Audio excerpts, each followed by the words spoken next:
তিলোত্তমা পর্বে এবার পাল্টা প্রতিরোধের ডাক দিলেন মুখ্যমন্ত্রী মমতা বন্দ্যোপাধ্যায়। লাগাতার 20 দিন আন্দোলনের নিশানায় থাকার পর এবার দলকে ঘুরে দাঁড়ানোর বার্তা তৃণমূল নেত্রীর। বললেন, আগে বলেছিলাম বদলা নয় বদল চাই, এখন বলছি আপনারা যা ভালো বুঝবেন করুন। এরপরই রামকৃষ্ণ কথামৃতর প্রসঙ্গ টেনে ফস করা নিদান মুখ্যমন্ত্রীর।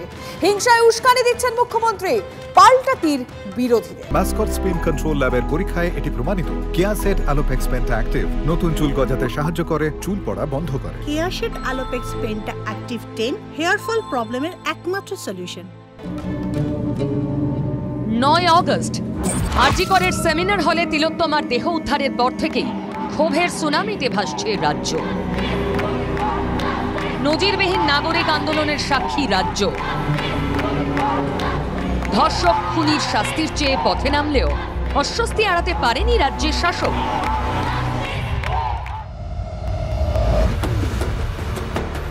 দিন 20 ব্যাকফুটে থাকার পর এবার পাল্টা হুঁশিয়ারির সুর শোনা গেল শাসকের গলায়।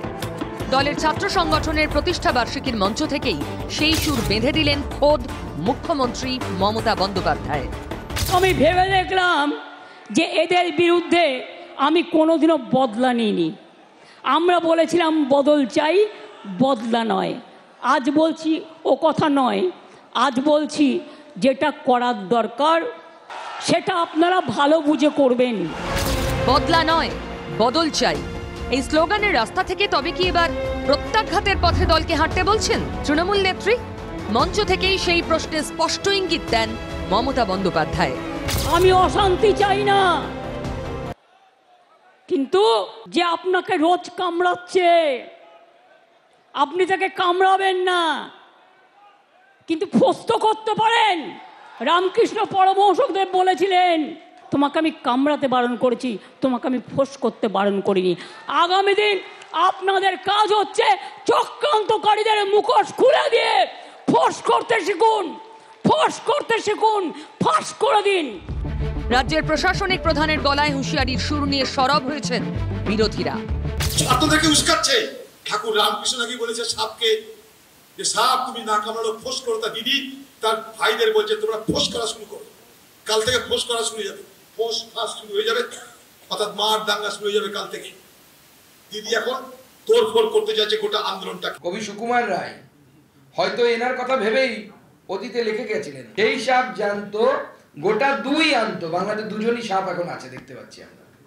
যারা ফোঁস করতে আসবে বাংলার জনগণ তাদের তেরে মেরে ডান্ডা করে দি ঠান্ডা, এই মন্ত্র দিয়েই ট্রিটমেন্ট করবে। কোনো সন্দেহ নেই যে মুখ্যমন্ত্রী উস্কানি দিলেন, হিংসা ছড়াবার চেষ্টা করলেন, বাংলার মানুষ রুখবে।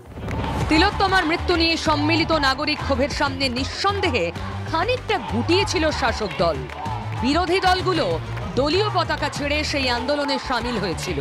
শাসকের মাথা ব্যথা হয়ে দাঁড়িয়েছিল দলীয় রংহীন নাগরিক আন্দোলন, যে আন্দোলনে সামিল হয়ে ধারাবাহিকভাবে রোজ কোথাও না কোথাও পথে নামছে নাগরিক মঞ্চ। এবার সিভিল সোসাইটির সেই আন্দোলনের রাজনীতির রং পতাকা নিয়ে সামিল হয়েছে বিজেপি। আন্দোলনের এই রাজনীতিকরণের সুযোগ কাজে লাগিয়ে শুরুতেই পাল্টা প্রতিরোধে চেনা ছন্দে ফিরতে চাইছে মরিয়া শাসক। দেরি না করে তাই বিজেপির বাংলা বন্ধের দিনই বিরোধী রাজনীতির মোকাবিলায় মমতা বন্দ্যোপাধ্যায়ের ফোঁস করার বার্তা বলে মনে করছে রাজনৈতিক মহল। রাজ্যে ক্ষমতায় 13 বছর থাকার পর সেই বদলা নয় বদল চাই স্লোগানে বদল আনলেন মমতা বন্দ্যোপাধ্যায়। সাম্প্রতিক ঘটনাবলীর জেরে পাল্টা প্রতিরোধ গড়ে তোলার ডাক দিলেন তৃণমূল সুপ্রিমো। এই ফোঁস করবার যে পরামর্শ, এই পরামর্শের জেরে ঘটনা পরিস্থিতি কোন দিকে গড়ায় নিশ্চিতভাবে সেদিকে চোখ রাখবে রাজনৈতিক মহল। ক্যামেরায় দীপঙ্কর দাশগুপ্তর সঙ্গে সৌরভ গুহ, TV9 বাংলা, কলকাতা। আরজিকর কাণ্ডের প্রতিবাদে আমরা দেখেছি রাজ্যের বিভিন্ন প্রান্তে মিছিল বেরোচ্ছে, প্রতিবাদ করছেন মহিলারা। এই মিছিলকে কেন্দ্র করে উত্তেজনা ছড়ালো দিনহাটায়। মহিলাদের মিছিলে উত্তেজনা এবং সেখানে সাধারণ মহিলাদের মিছিলে বাধা দেওয়ার অভিযোগ সরাসরি তৃণমূলের বিরুদ্ধে। নিদান দেওয়ার অভিযোগ মিছিলে যোগ দেওয়া মহিলাদের। শুধুমাত্র তৃণমূল নয়, যেটা সবথেকে গুরুত্বপূর্ণ বিষয়, পুলিশের বিরুদ্ধে সরব হচ্ছেন আন্দোলনকারীরা। আন্দোলন করতে হলে কলকাতায় যান, সিজিও কমপ্লেক্সে গিয়ে বসুন, এখানে নয়। আন্দোলনরত মহিলাদের নিদান দিনহাটা থানার আইসি। বন্ধের দিন ছিল, পরিস্থিতি একটু গরম আছে, আমি বলছি আপনি এখানে থাকবেন না, রিকোয়েস্ট আপনি আমাদের জোগাড় করে দিবেন। কি হয়েছে? আমরা তো কোনো এখানে ভুলভাল কথা বলছি না না, আপনাদের আর কতদিন চলবে আপনাদের এটা নিয়ে বলুন তো দেখুন।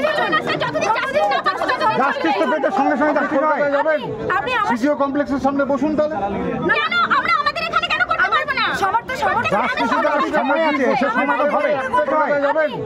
সিসিও কমপ্লেক্সের সামনে বসুন তাহলে। সিসিও কমপ্লেক্সের সামনে বসুন তাহলে। সিসিও কমপ্লেক্সের সামনে বসুন তাহলে। দেখুন, শুধুমাত্র দিনহাটায় নয়, আমরা দেখছি দেশের সর্বত্র, শুধুমাত্র আমাদের রাজ্য নয়, বিভিন্ন শ্রেণীর, কেউ আইটিতে কাজ করেন, কেউ গৃহবধূ, কেউ আইনজীবী, কেউ অভিনেতা, প্রত্যেকে পথে নেমে প্রতিবাদ করছেন, তিলোত্তমার জন্য বিচার চাইছেন। আর তাতে বারংবার প্রশাসনের ভূমিকা নিয়ে প্রশ্ন উঠছে যে প্রশাসন কেন ঠিক মতো কাজ করেনি। বিভিন্ন পেশার মানুষরা এক একটা প্রশ্ন তুলছেন, আর বিরোধীদের লাগাতার আক্রমণের মুখে পড়তে হচ্ছে কাকে? শাসক দলকে। তিলোত্তমার ধর্ষণ খুনের তদন্তে লাগাতার ভর্ৎসনার মুখে পড়েছে পুলিশ প্রশাসন। আর এই আবহে এবার কৌশলী শাসক দল পাল্টা চাপ বাড়াতে একই অস্ত্রে তৃণমূল সুপ্রিমো মমতা বন্দ্যোপাধ্যায় এবং অভিষেকে। বিচার চাই, জবাব দাও সিবিআই। বাংলার কোনায় কোনায় পথে প্রতিবাদ। ঘটনার সামনে আসার পর থেকেই পুলিশের ভূমিকা নিয়ে প্রশ্ন তুলেছে বিরোধী দল থেকে নাগরিক সমাজ। মুখ্যমন্ত্রী নির্যাতিতার বাড়িতে গিয়ে ঘটনার কিনারা করার জন্য কলকাতা পুলিশকে সময় বেঁধে দিয়েছিলেন। আমি চাই পুলিশ যত তাড়াতাড়ি সম্ভব দোষীদের গ্রেপ্তার করবে, আর রবিবার পর্যন্ত যদি তারা কুল কিনারা করতে না পারেন, কারণ ভেতরেও তো অনেকে আছে, তাহলে এই কেসটা আমরা আমাদের হাতে রাখবো না, আমরা সিবিআইকে দিয়ে দেবো। তারপরেই হাইকোর্টের নির্দেশে আরজি করের ঘটনার তদন্ত কলকাতা পুলিশের হাত থেকে গিয়েছে সিবিআইয়ের হাতে। এখন কেন্দ্রীয় সংস্থার তদন্ত প্রক্রিয়া নিয়ে পাল্টা দাবি তুলছে শাসক দল। আমি শুধু বলেছিলাম আজকে সোমবার, আমাকে শনিবার পর্যন্ত টাইম দিন, 5 দিন। মঙ্গলবারের মধ্যে সিবিআই হয়ে গেল, তার মানে ওরা বিচার চায় না, কেসটাকে জলে ফেলে দিল। 16 দিন হয়ে গেল, কোথায় গেল বিচার? বিচার চাইতে হবে, বলতে হবে বিচার চাই, জবাব দাও সিবিআই। তিলোত্তমা কাণ্ডে কেন এখনো গ্রেপ্তার নন সন্দীপ ঘোষ? প্রশ্ন তুললেন অভিষেক। 14 দিন অতিক্রান্ত, যারা সন্দীপ ঘোষের অ্যারেস্ট নিয়ে দাবি তুলছিল, কেন 14 দিন এই খুন আর ধর্ষণের মামলায় সন্দীপ ঘোষ অ্যারেস্ট হয়নি? সিবিআইকে জবাব দিতে হবে। মমতা অভিষেকের বক্তব্যকে স্টান্টবাজির পলিটিক্স বলে কটাক্ষ বিজেপির। আমি মনে করি এই ধরনের স্টান্টবাজির পলিটিক্স, যে স্টান্টবাজির পলিটিক্সে তিনি বলেছিলেন যে আমি এটা সিবিআই যদি পরিবার চায় দিয়ে দেব, আর মাঝখানের সময়টাকে কিল করছিলেন কিভাবে অপরাধের প্রমাণ লোপাট করা যায়। যেই সন্দীপকে নিয়ে শাসক দলের এত অস্বস্তি, সেই সন্দীপের গ্রেপ্তারি নিয়ে এখন কেন দাবি তুলছে শাসক দল? কটাক্ষ বিরোধীদের। Bureau report, TV9 Bangla.